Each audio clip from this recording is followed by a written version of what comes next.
আপনারা সবাই জানেন যে মহাত্মা হ্যানিম্যান যিনি এই হোমিওপ্যাথি চিকিৎসা পদ্ধতির আবিষ্কার করেছিলেন, তিনি কিন্তু প্রথম জীবনে একজন অ্যালোপ্যাথিক ডাক্তার ছিলেন এবং তিনি কিন্তু অ্যালোপ্যাথি প্র্যাকটিস করেছেনও দীর্ঘদিন। কিন্তু কোনো একটি কারণে তার মনে কিন্তু সন্দেহ ঢুকে গিয়েছিল, যার কারণে কিন্তু তিনি অ্যালোপ্যাথিক চিকিৎসা থেকে বেরিয়ে এসে কিন্তু এই হোমিওপ্যাথি চিকিৎসার আবিষ্কার করেছিলেন। আসলে হোমিওপ্যাথিতে অ্যালোপ্যাথিতে পড়া লাগে কিনা আমি জানি না, হোমিওপ্যাথিতে কিন্তু হোমিও দর্শন বলে একটি সাবজেক্ট কিন্তু আপনারা পাবেন। এটি কিন্তু অ্যালোপ্যাথিতে যে অ্যালোপ্যাথিক দর্শন বলে কোনো বই আছে এটা আমার জানা নেই। দর্শনের ব্যাপারটা এই কারণেই যে মানুষের রোগ যে কিভাবে বিবর্তন হয়েছে এটি কিন্তু হোমিও দর্শনে কিন্তু আলোচনা করা হয়েছে। হোমিওপ্যাথিতে বলা হয় যে মানুষের প্রথম রোগ কিন্তু চর্মরোগ। এটি কিন্তু আমি নিজেও বিশ্বাস করি।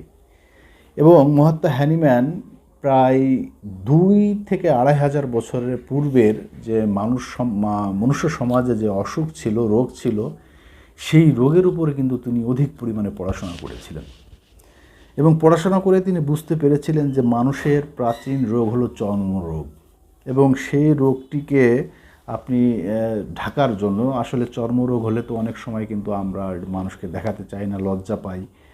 সেই রোগটা ঢাকার কারণে কিন্তু আপনি মলম লাগিয়েছেন, বিভিন্ন ধরনের অপচিকিৎসা করেছেন, যার কারণে কিন্তু সেই রোগটি কনভার্ট হয়ে নতুন আরেকটি রোগে কিন্তু সে রূপান্তরিত হয়েছে। এই বিষয়গুলো কিন্তু অনেক সময় কিন্তু যে সচরাচর গবেষণায় কিন্তু এগুলো ধরা পড়ে না, এগুলো কিন্তু দর্শনের মাধ্যমেই কিন্তু এগুলো বুঝতে হয়। সেই কারণেই কিন্তু সদৃশ পদ্ধতিতে কিন্তু হোমিও চিকিৎসা হয়, যেটি অনেক অ্যালোপ্যাথিক ডাক্তারের কাছে অবৈজ্ঞানিক মনে হতে পারে এবং যেখানে অ্যালোপ্যাথি ব্যর্থ হয়ে যাচ্ছে সেখানে কিন্তু হোমিওপ্যাথি অনেক রোগ নিরাময়ে কিন্তু সফল হচ্ছে।